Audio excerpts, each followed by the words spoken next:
Finally अब बारी है ज्योग्राफी ऑप्शनल की। सिर्फ ज्योग्राफी ऑप्शनल सोच के स्किप मत करिएगा। हमारे जो ज्योग्राफी ऑप्शनल का जो स्पेस फिल किया है, who is someone who has already cleared UPSC CSC exam in 2017, someone who has been very experienced, has worked in very big coaching institutes,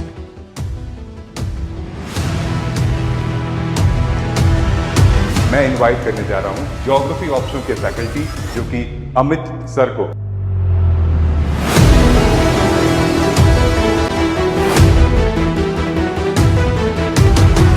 and thank you sir, thank you. आपको मैं बहुत time से जानता हूँ। सो जो आपने इसमें start किया और जिस हिसाब से आपने ग्रो किया है, जिस हिसाब से बच्चों को प्रोवाइड करा रहे हैं चीजें, जो क्रेडिबिलिटी है, इससे पढ़ने के बाद उनका बेसिक फाउंडेशन भी क्लियर हो जाएगा। ज्योग्राफी का जो जीएस में है, एनवायरनमेंट है, आपने इस एग्जाम को दिया, क्लियर किया। एक जर्नी मैं चाहता हूँ कि स्टूडेंट्स आपके बारे में भी समझें। तो जीएस मुझे बिल्कुल पसंद ही नहीं था, यूपीएससी का सोचा भी नहीं था यूपीएससी करना है क्या। तो एसएससी का एग्जाम भी मैंने क्लियर किया था कि लाइफ ठीक चलेगी, लखनऊ में पोस्टिंग हो गई। फिर अचानक से मैंने एक वीडियो देखा और फाइनली अब बारी है ज्योग्राफी ऑप्शनल की। सिर्फ ज्योग्राफी ऑप्शनल सोच के आप वीडियो को खत्म मत करिएगा या फिर स्किप मत करिएगा। Geography optional has very huge weightage in GS paper. So मैंने बहुत रिसर्च की, बहुत लोगों से बात की, एंड देन फाइनली हमारे जो ज्योग्राफी ऑप्शनल का जो स्पेस फिल किया है, who is someone who has already cleared UPSC CSC exam in 2017। और जैसे कि मैं आपसे कहता भी हूं कि मार्गदर्शन आईएएस में वो सारे के सारे जो एक्सपीरियंस्ड, क्रेडिबल और नॉलेजेबल फैकल्टीज, टीचर्स, मेंटोर्स जुड़ेंगे। या तो उस एग्जामिनेशन में बहुत टाइम से वो पढ़ा रहे हैं, मेंटोर हैं, या फिर एग्जाम को क्लियर कर चुके होंगे। सो मैं ज्योग्राफी ऑप्शनल के लिए we are going to reveal someone who has been very experienced, has worked in very big coaching institutes, and ये मेरा सौभाग्य है कि आज मार्गदर्शन आईएएस के प्लेटफॉर्म पे मैं इनवाइट करने जा रहा हूं ज्योग्राफी ऑप्शनल के फैकल्टी जो कि अमित सर को। तो Amit sir, please welcome at Margdarshan IAS and thank you sir. Thank you. Congratulations. Thank you. और मतलब पहले तो मैं सर से पूछना चाहता हूं कि सर, कैसा लग रहा है आपको कि अब आप मार्गदर्शन आईएएस से भी जुड़ चुके हैं? नहीं, ये तो देखो, एक ये प्लेजर की भी बात है और दूसरा एक साथ ही साथ रिलेशन की बात है ना, कि हम कई सारी चीजें देखते हैं कि आपका काम देखकर भी रिलेशन के साथ साथ काम बड़ा दिखता है ना, कि आप काम कैसा कर रहे हैं। बिल्कुल। तो वहां पर ये होता है कि रिलेशन के साथ खराब ना होना चाहिए, रिलेशन बने ही रहे और प्लस काम भी बना रहे। तो आपका जो मैंने जर्नी देखी है, जो आपको मैं बहुत टाइम से जानता हूँ। सो जो आपने इसमें स्टार्ट किया और जिस हिसाब से आपने ग्रो किया है, जिस हिसाब से बच्चों को प्रोवाइड करा रहे हैं चीजें, जो क्रेडिबिलिटी है। कई बार होता है कि हम ऐसे नहीं जुड़ना चाहते किसी के साथ कि दो दिन के लिए जुड़े और इसके बाद फिर बच्चा जाने लगे, ट्रस्ट ना करे। तो जो बच्चों का ट्रस्ट आप पर आया है और फिर जब आपने मुझसे बोला तो मैंने सोचा यार ये ठीक है। जब अब फिर इनॉग्रेशन में भी मैं आपके साथ था, तो उस टाइम पे मैं बच्चों का देखा आपके लिए ना, कि बच्चे कितना आपसे करते हैं। जो ऑनलाइन से बच्चा अगर ऑफलाइन में आपके इनॉग्रेशन में आ रहा है मिलने आपसे, इसका मतलब है कि वो आपसे बहुत ज्यादा प्यार करता है, आपके कंटेंट से बहुत वो रिलेट करता है, आपके ऊपर ट्रस्ट करता है। सो फिर मैंने सोचा नहीं यार, यह प्लेटफॉर्म ठीक है और अच्छा है, मुझे करना चाहिए साथ में, और बेटर कर सकते हैं हम साथ में अगर आते हैं तो। Thank you so much sir. आपने शायद शुरू से आप जुड़े हुए हैं, शुरू से देखा है। तो दोस्तों, ज्योग्राफी के लिए मुझे अमित सर से बढ़िया कोई भी टीचर, फैकल्टी या मेंटर नहीं दिखा। और एक और चीज थी, जैसे सर ने बताया रिलेशनशिप के बारे में। सो हम लोग बहुत टाइम से एक दूसरे को जानते हैं, लगभग 3-4 साल तो हो ही चुके हैं। जब व्हेन आई वाज इन अड्डा 24/7 आईएएस, उस टाइम पर भी सामंजस्य बन नहीं पाया था कि सर के साथ हम लोग कुछ कर सकें। लेकिन चाहे अड्डा होगा या मार्गदर्शन, ऑब्जेक्टिव एक ही था, क्योंकि क्रेडिबिलिटी है और क्वालिटी यहाँ पर पढ़ाई जाएगी। सर, अब तो मतलब फैकल्टी रिवील हो चुका है। One more question I would like to ask sir, कि आपने इस एग्जाम को दिया, क्लियर किया।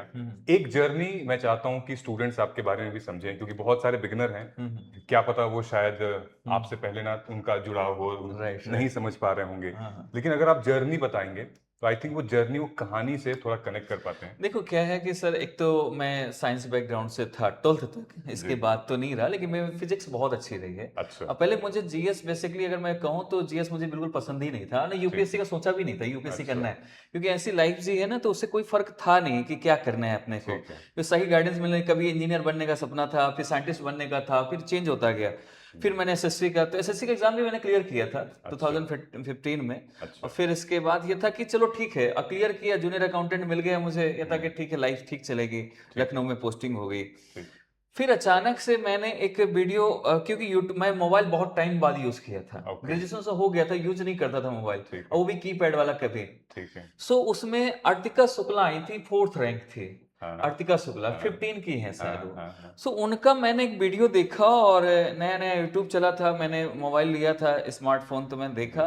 सो मैंने देखा कि यार ये आईएएस बनना इतना इजी है, चलो इसकी तैयारी कर लेते हैं। अच्छा। सो मैंने कहा करते तो हैं जब ये कर सकती है तो अपन क्यों नहीं कर सकते। सो मैंने उसको जब स्टार्ट किया, उसको किया, तो फर्स्ट अटेम्प्ट में ही 16 में दिया, प्रीलिम्स क्रैक हो गया ओके। खुद से ही। ठीक है। सो लेकिन मेंस का आइडिया नहीं था कैसे क्या है, तो मैं इसको दिल्ली आने का सोचा, लेकिन हो नहीं पाया किसी वजह से। अच्छा, और फिर उस टाइम भी ज्योग्राफी ऑप्शन लिया था? जियोग्राफी ऑप्शनल, तो वो तो क्योंकि फिजिक्स से रिलेट था ना, तो ये था कि मुझे जीएस आता नहीं था, तो ये था कि जो साइंटिफिक चीजें हैं वो जल्दी याद हो जाएंगी, मुझे समझ आ जाएगा एक्चुअली।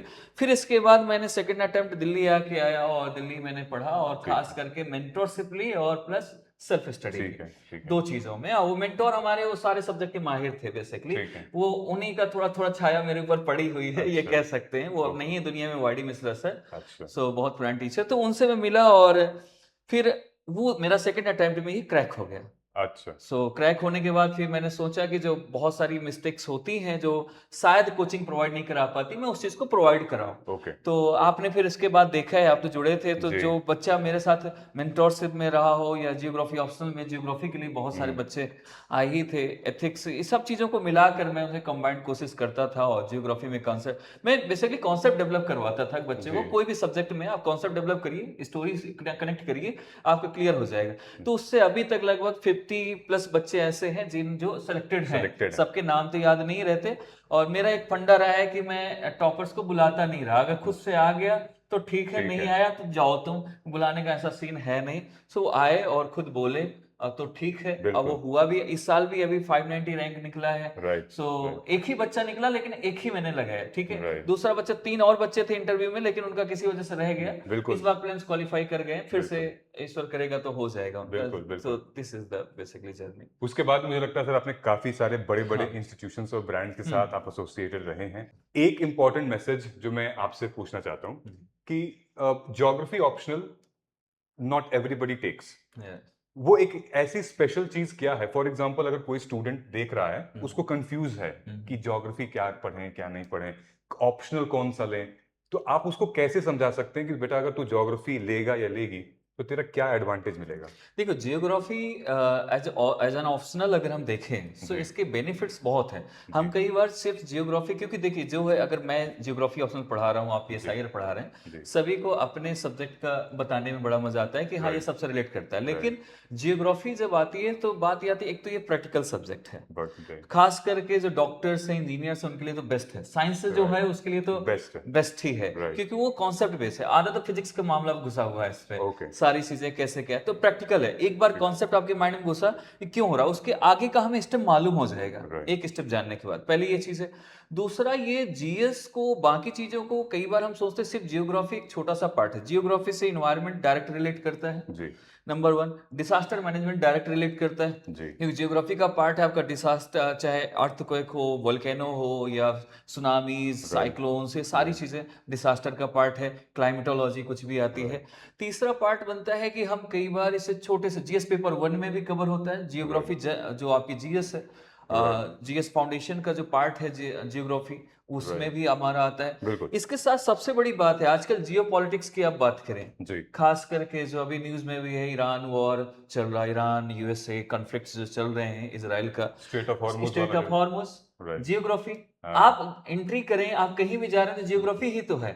जियोग्राफी के बिना तो ना हिस्ट्री है, राइट ना आपकी पॉलिटी है, राइट कुछ भी सब्जेक्ट बिना उसके नहीं है आज। ऐसा एक क्वेश्चन भी आता है, history without geography, geography without history, भी हाँ, एक क्वेश्चन अब क्लाइमेटोलॉजी से रिलेटेड तो आजकल हर चीज आ रहा है, फ्लड राइट आ रहा है तो क्लाइमेटोलॉजी, हर चीज में आज की डेट में वर्ड चिंता में क्यों है? क्योंकि जो ग्लोबल वार्मिंग बढ़ रही है, global warming that is a part of the geography. Right so global warming है तो घुमा के सारा है तो जियोग्राफिकल कंडीशन ही। राइट एग्रीकल्चर की बात करें, इकोनॉमी की बात करें, हर चीज में जियोग्राफी है। ह्यूमन जियोग्राफी, पॉपुलेशन क्यों बढ़ रही है, चीजें कैसी हो रही, हर चीज में जियोग्राफी है। तो जियोग्राफी बेसिकली अगर देखा जाए तो होलिस्टिक अप्रोच अगर देखें तो सभी में काम करता है, और सभी में थोड़ा थोड़ा उसका कंट्रीब्यूशन तो है, राइट ये पक्का है। तो राइट ये एक इसका बेनिफिट है।